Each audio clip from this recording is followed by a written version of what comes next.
Então vamos para a explicação da semana 3 do PET 6 de Educação Física do terceiro ano do ensino médio. Antes de mais nada, se você ainda não é inscrito no canal, se inscreva, curta esse vídeo e não deixe de compartilhar com seus amigos. Se por acaso você já é inscrito, também peço que você nos ajude, curta esse vídeo, compartilhe para todos aqueles que você conhece e que saiba que esse vídeo vai ajudar. Nessa semana nós vamos estar falando sobre o xadrez, e aí temos aqui alguns pequenos trechos de texto que vai estar falando sobre o xadrez, sobre os possíveis surgimentos, né, de acordo com alguma sociedade que ali estava. Também trazer algumas ideias que está relacionado com o xadrez. Nós temos aqui um texto que fala, o título é Um Lance de Sorte, que aí traz uma visão filosófica e sociológica sobre o jogo de xadrez. As regras do xadrez evoluíram de acordo com as mudanças sociais das diversas épocas. Por isso deve-se falar um pouco da história do xadrez, né, diz o Marcelo, que no caso relaciona a um autor específico. Você pode citar os torneios realizados entre os grandes mestres capitalistas e socialistas comuns na década de 70. Aqui traz alguns pequenos trechos que fala sobre no início, né, que era chamado de chaturanga, né, que acredita que o xadrez tem origem hindu, onde seu precursor seria um jogo surgido na Índia no século VI a.C., que seria o chaturanga, seriam 4 armas incrustadas.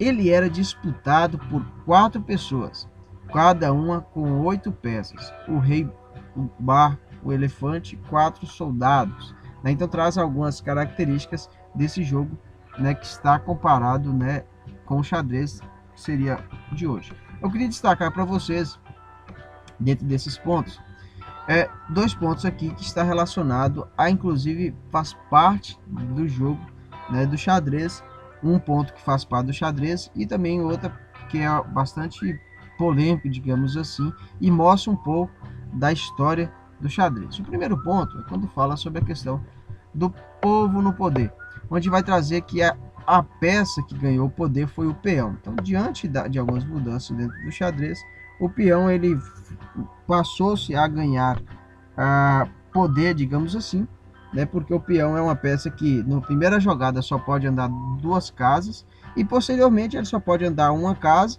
né, e capturar a peça na diagonal. O que acontece, né? Quando chega a última linha do lado do adversário, pode ser trocado por qualquer peça, exceto o rei. A jogada reflete o pensamento liberal dos séculos 18 e 19, segundo o qual qualquer pessoa podia subir na vida, embora jamais chegasse a ser rei. Então relaciona aqui o xadrez, dentro do xadrez, o peão, quando ele chega na última casa, né, do adversário, ele pode ser trocado por qualquer peça dentro do tabuleiro, menos o rei. No caso aí, normalmente quando a gente joga, nós jogamos o xadrez, as pessoas utilizam a rainha, né, como sendo uma peça mais forte, né? Mas aí traz esse pensamento que não pode ser trocado pelo rei, porque o rei, ele é, digamos, tem um pensamento, né, de que as pessoas pobres não podem conseguir alcançar a ascensão, a chegar a comandar dentro da sociedade. Claro que dentro do jogo do xadrez ninguém vai querer o rei mesmo, porque o rei só anda em uma casa, e como o objetivo é dar checkmate no rei, se já tem um rei, não precisa de 2, ok? Não tem muita lógica, né? Quando você for pegar o rei, você vai ficar mais vulnerável, porque o rei é fraco, né? Ele é fraco e, querendo ou não, o adversário vai ter possibilidade de ganhar de você 2 vezes, né? Porque tendo 2 reis, então você tem 2 vezes mais possibilidade de dar checkmate. Então, talvez esse pensamento sirva para a sociedade da época, mas não para o xadrez. O xadrez, ninguém ia querer o rei diante das funções do rei. E nós temos também a questão do preconceito, né? Onde as cores pretas e brancas demonstram a importante influência da sociedade racista e poderosa com relação à evolução e construção das regras do jogo. No sorteio, aquele que fica com as peças brancas é quem começa o jogo. Então, no jogo, quem está com as peças brancas depois do sorteio inicia a partida. E aí mostra também que a rainha branca não começa na casa preta. Então, rainha branca na casa branca, rainha preta na casa preta. Essa também é uma das lógicas, né, que eles podem estar colocando sobre a questão desse preconceito da época, e de fato, se a gente for analisar, vai estar presente isso mesmo. certo? Mas são curiosidades que estão relacionadas com o jogo do xadrez. Mediante isso, nós temos algumas questões aqui, né, para poder estar realizando. Na primeira, o xadrez teve seu início com regras diferentes das dos dias atuais, mas com uma complexidade tão alta quanto de agora. Quais as peças utilizadas na origem do xadrez? Então, nós temos no texto falou sobre a chaturanga, que foi um jogo que foi anterior ao xadrez. Lá fala sobre essas peças, certo? Importante deixar claro que sobre o início, a origem do xadrez, vai trazer vários autores que vão trazer outras histórias, viu, galera? Não tem uma certa ou errada. São possibilidades, né, diante de cada lugar, certo? Então, só para deixar claro, essa foi uma história, né, um surgimento que o autor desse pet, né, representado pelo Estado, trouxe, mas temos outras histórias desse surgimento. No número 2, a última das regras se refere às cores pretas e brancas do xadrez, que correlaciona a uma situação latente, ou seja, muito presente em nossa sociedade atual, o racismo. Mas, como percebido, a sociedade influenciou diretamente nas regras, realizando mudanças reais no jogo, bem como na realidade social de sua era. Deu uma sugestão da alteração de regra referente às cores no xadrez, mas atenção, a mudança deve ser funcional. Então você vai procurar pensar qual uma alteração de regra que vai estar relacionado a essa questão do racismo, né? Aqui fala até como uma questão de mudança que aconteceu na sociedade, né? Diante do texto que nós lemos, você procurar falar sobre uma dessas mudanças que ocorreu. 3. Posicione no tabuleiro 2 bispos e 2 torres, indicando no tabuleiro suas possibilidades de movimentos com linhas e seta, não podendo elas estar em situação de capturar de ambas as peças. Ou seja, você vai estar posicionando aqui no tabuleiro 2 bispos e 2 torres, sendo que ambas não podem estar em ataque. Digamos assim, se você coloca, por exemplo, o bispo aqui, a gente sabe que o bispo anda na diagonal. Então, nessa posição, que é a posição D5, o bispo pode andar nessa diagonal. Ele percebe que é um bispo na casa branca, né? Tem um bispo também na casa preta. Então, vamos supor que joga aqui. E aí, no caso, o outro bispo você poderia colocar logo abaixo, né? Aqui, por exemplo. E aí vai ser a mesma lógica. Ele pode andar para cá, para cá, para cá e para cá.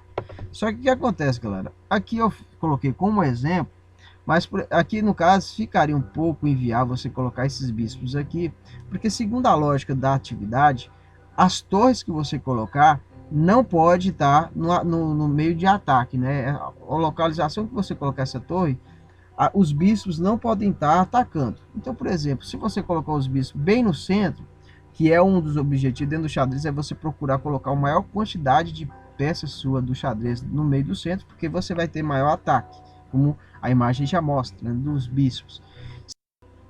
Então, galera, nesse caso, como foi falado, você vai posicionar os bispos, você vai posicionar também as torres, assim, mais ou menos assim como eu dei o exemplo dos bispos, você vai colocar a torre aqui, se a gente for colocar, por exemplo, a torre aqui, a torre da casa preta, e aqui, por exemplo, a torre, vou colocar aqui não, vamos colocar aqui logo abaixo aqui, ó, torre da casa branca.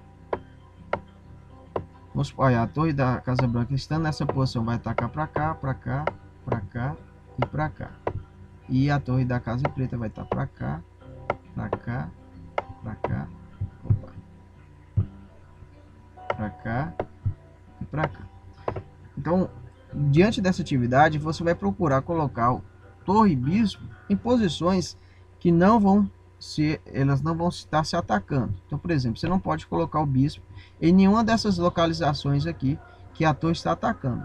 Por exemplo, se quiser colocar o bispo aqui, pode, porque a torre não está atacando nessa casa.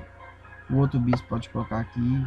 Tá? É um exemplo que eu estou trazendo para vocês, para que você pode estar relacionado. Eu já falei no primeiro momento a movimentação dos bispos só para te ajudar. Se, por exemplo, se os bispos estivessem aqui agora, né, como no primeiro momento eu mostrei para vocês, não poderia, por quê? Porque no caso o bispo da casa preta estaria aqui e a torre estaria atacando, então não poderia, ok? E também, se fosse o caso, a torre não poderia estar aqui, porque o bispo estaria atacando aqui também.